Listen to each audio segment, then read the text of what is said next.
Hello everyone and welcome back to Painting with Martin. Today this is not another painting video, but I'm going to do a short how to play video and review of the game called Civolution, one of my most anticipated games from Essence Spiel, and designed by Stefan Feld and published by Deep Print Games.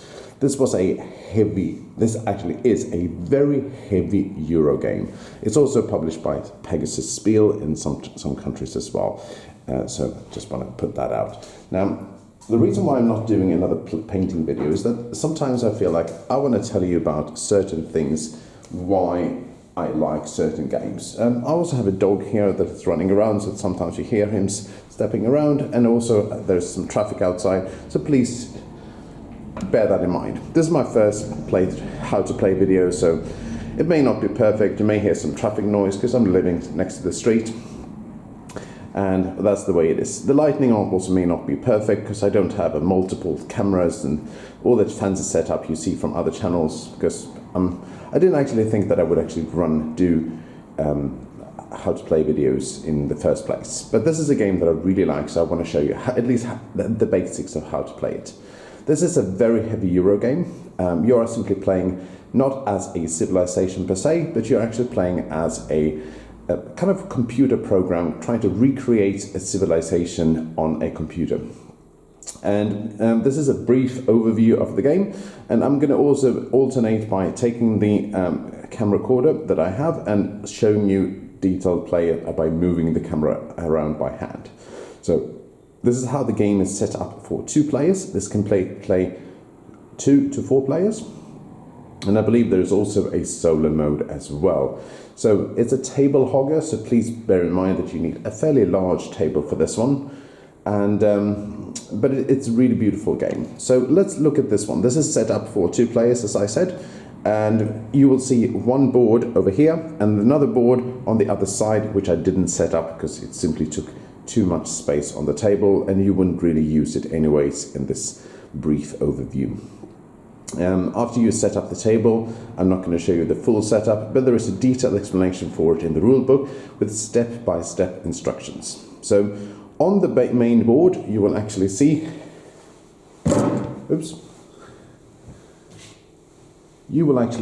the main player board, which is over here, where you have all your pieces and what you're going to do over here.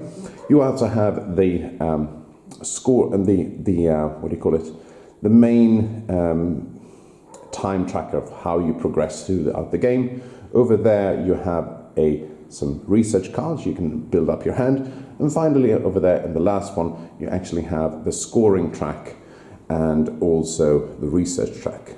In the middle you have the main game board, which is very easy to set up. Also it requires some double-sided tape to actually attach the mountains, but that's easy and it comes with the game. So as you can see, there is some traffic noise outside. Now I'm going to take off the camcorder and I'm going to hold it in my hand and I'm going to show you a few things on the game. Bear with me. Right. So in Civolution, each player will take turns by placing these dice.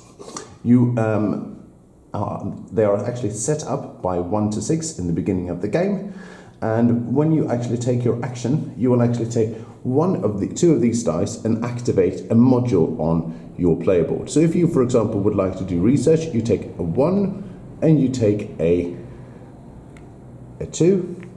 And you do what it says on either side, on one side of the side. So either you take a card from the overside display, which is over here, or you simply take,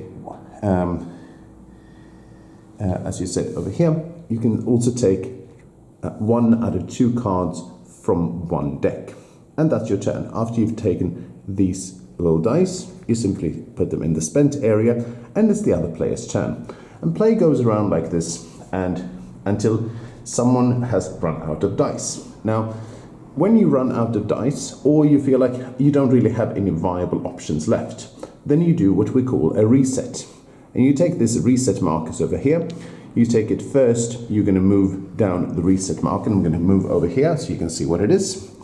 And when it moves down the reset markers, it simply moves this one down. It's kind of like a time tracker of how you actually progress throughout the game. Once it's moved over there, then you get to re-roll all your dice. And that means it may not be 1, 2, 3, 4, 5, and 6. It may be a completely different result. And it may actually decide what you're going to do next in the next coming round. Now, after you've done that, you actually take this little marker and move it either to an idea or to a food, which is over here. Now, if I place it in food, it's going to help me in the feeding phase. But if I take it as an idea works as just like a +1 or -1 pip on the die, and you can use as many ideas as you want for your dice if you need them. You can also save them as well. Now, this game will play over 4 rounds, and after each round, you will do a certain number of things. In the end of the game, whoever has the most points in Civolution wins the game. Now, points are tracked on the like point tracker all around the main game board. But that's a brief overview of the game. So before you actually go further, if you like this kind of game and if you want me to do more playthroughs like this, so not really playthroughs, but how to play, please consider giving me a likes and a subscribe, because I will continue, of course, doing miniature painting videos. This is going to be the main focus of the channel. But once I see a game like this, I really want to show you just how it's played. Now, if I go into the feeding phase, that's actually, if you explain the game, this is a lot to explain. So I'm not going to go through every single option on the game, but there's going to be a few things that I'm going to cover that many people find either confusing or a little bit different. And the first thing here is that we need to look at one of these actions, and this is something that I realized as well in the game, is that when you produce resources, it means you take a production action over here. This one here means that you spend a 3 and a 5 die. Once you've done that, you look at the main game board where you're at. Okay, so where you're at in the main game board, that means you are right now, you have 2 tribes, and they're 2 strong tribes because they're standing up. Right now, you're located on wood and grassland. And in wood, you have wood, and in grassland, you have papyrus. Now, if you want to produce these resources, in most games, you simply say, okay, great, I get wood and papyrus. Well, in this game, not really. You produce those resources, and you place your little disc, not a little disc, like your cylinders like this, on over here, and you produce another papyrus. Now, if you go back over here, you see the production area. You see that you can produce 2. Okay, great. Now, that means you have 2 months. But if you want them on your main board, like these ones, these are actually resources. You start with cotton and copper, because that's what it said in the setup. Now, the thing is, if you want these actually to your main board, well, then you're going to have to do a transport action. And a transport action means you simply take these from your main main board to the area where you have your player board. So that's going to be a transport action. And there you have them to use them. Now, that's important because many people forget, oh, great, I got some resources here. Well, not really. So the other thing that people also tend to realize that is a little bit different, and that's called exploration. Exploration means you spend a 1 and a 4 and on your die. And if you don't have that, you can also, of course, use ideas, or if you don't have a die at all, you can use one of your focus actions and spend that as a wild die. So this one would be a 1, and this one would be a 4. Great. Then you can take the exploration action. Exploration, you go back to the main game board over here, and you can see that means I'm adjacent to this one and this one because my grassland here, or I'm adjacent to this one and this one in the forestry here. So let's explore the forest here. So I flip over this one over here. Oh, it's a glaze here. That's really bad for me. So I'm going to turn this one around so you can see what it is. And in the side face, that means they're freezing. So that means they're going to go from standing up to lying down. And if lying down, that means they're weak. That doesn't happen right now, that happens later. And then, so that's bad. You want to avoid that. And then you also have a building site over here. And that's where you can actually use buildings. And you can place certain buildings. You can place settlements, or you can place statues. Statues are good for simply getting more points. And settlements will give you certain income tiles, which I'm talking about in a bit. So that's actually exploration. You also gain points for this one. So you can see this one will give you 4 points and this one will give you 1 point. Now, if you go back to the main player board as well again, you also have another one here called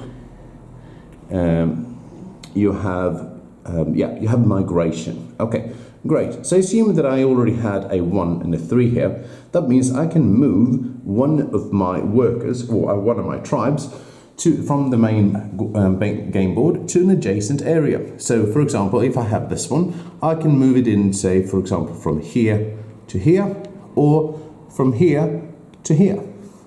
Now, if I move into this bog land here, that means I'm going to take this one here, and now, great, I get a clay. And what does that mean? That means I get to place my little disc or my little cylinder over here in the clay, because that means that that's what I found. If I want to get it back to my game board, I have to take the transport action. Great. So the game progresses like this, and you have a number of actions to do. You can procreate, put more people on the board. You can do exploration, production. You can hunt for food, because after everyone has pretty much passed, you go back into this game board area over here. After everyone has done the research, you go down to this stage over here. That means you're going to go into site phase. Remember we had a glacier? Well, in that glacier, that's certain things happens here. So you have Gorge of the Grimwolves, you have glaciers, you also have some good tasks that will give you points. Then you go down to the feeding phase here. And that means in the feeding phase, you pay 1 food per tribe or 2 food per tribe in the wilderness. That means they're outside of the main spots here. So if they're here in the wilderness, they require more food. So for example, if I was here, that means this one would require an extra food. Then, of course, if you have farms, you've built farms, they will give you a slight discount. They will cost you 0 food per tribe or 1 food per tribe in the wilderness. If it means that you have a weakened tribe, which means that maybe you couldn't feed it, that means it lies down. In the next feeding phase, it dies. Then you score what you call strong tribes. Every tribe standing up will score you 1 point. Then you go into the event phase. And the event phase is kind of interesting because you have weather in this game. You look at the first event you drew in the setup. In this case, it's a market day. It simply has a little arrow up here or arrow down here. And that means the weather is going to get hotter or colder. If it goes hotter, like warm, it means you're going to get an income phase immediately. If it goes colder, then it means you get an activation. Activation is a bit different because it activates a card on your player board. In income phase, it also activates another card. It will tell you exactly in the rulebook what to do here. But I'm going to cover exactly the activation piece because it was a little bit difficult to find. Because if you go back to the main board here, this is where you find the activation. And in this case, you can spend 1 gold to increase your step on one of the research tracks. And this is something I didn't talk about. And if you go back over here, this is the research tracks. If you go up on one of these research tracks and you cross the line here on one of these lines, you get to upgrade one of your specific modules on the board. So if you, for example, cross over the green one here, that means you can take any green action, which is research or potentially sustenance or activity, and flip it to the other side, making it better to module level 2.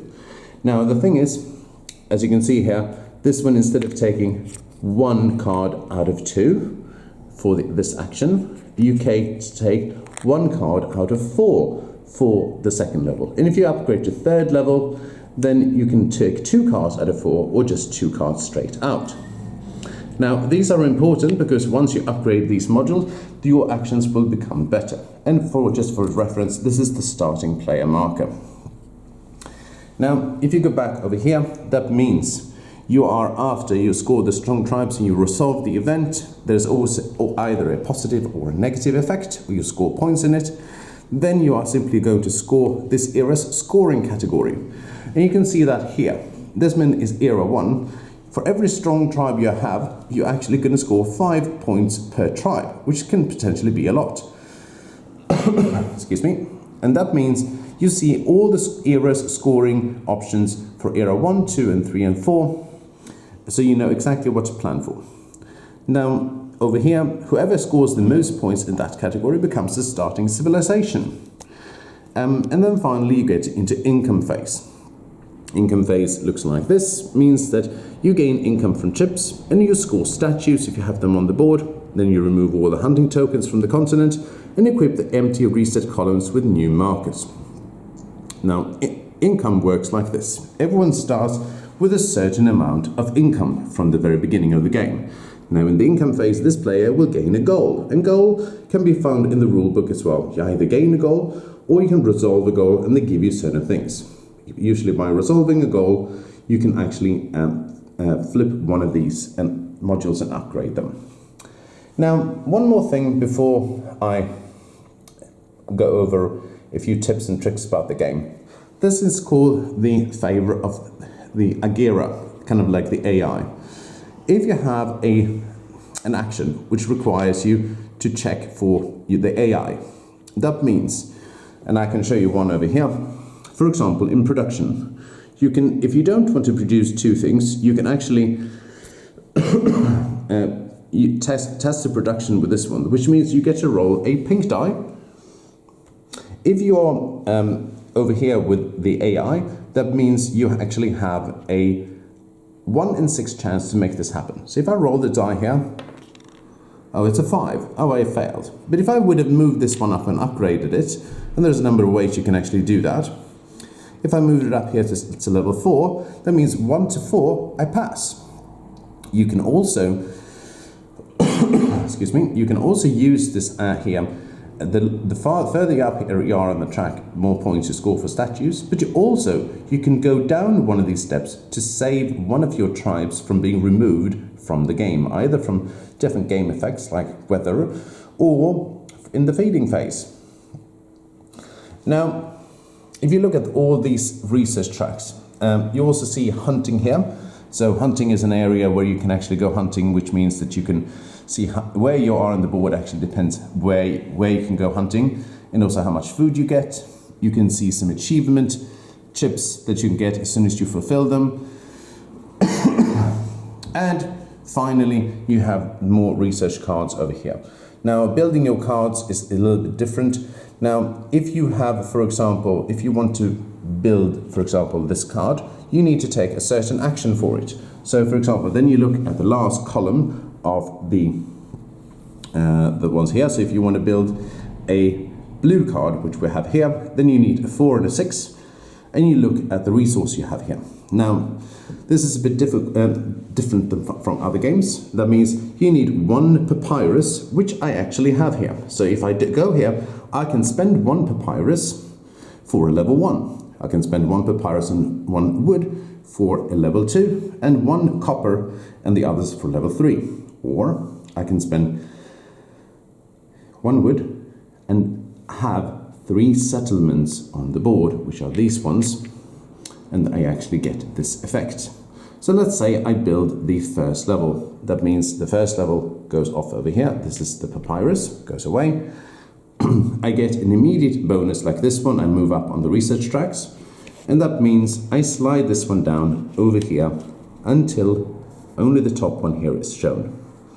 That means once I fulfill the whole row over here, I get to upgrade a module. The same thing goes over here, and the thing goes over 4th, and then there will be a 5th level as well. Now, if you fill all of these ones, that's great for you, that's really good. But in the end of the game, you're going to score points for every card you have over here. Now, it's a little bit different because You can think like, oh, I have lots of different colors of cards, then I can place them wherever I want. No, you can only place the card of the same color in the same column as you have. So in this one here, there's going to be only blues. Here, if you build a green one, it's going to be only greens, and so on. Now, that's important because if you build on the first level, great, you will have a bonus for it, but if you build on third, you're going to get more points. So you're going to balance resources versus points. And this was a short overview of the game. I'm going to put myself over here like this again. And I also want to show you one more thing about the game board. It actually features a how to pack your game box after you've finished with the game. Really, really good. It also comes with these nice inserts and fits perfectly. I haven't checked the sleeve cards yet, so I'm yet to tell you how that's going to work. But this is a brief overview of Civolution, how to play it. I know I've missed some points. I know it went back and forth. This is my first video, and I probably could have scripted it a lot better. But what do I think about the game? Well, first, it's a good game. If you like the Civolution and the civilization theme to the game, then this is a game for you. If you like a point salad, which means you can score points in a variety of ways, great, you will like this game.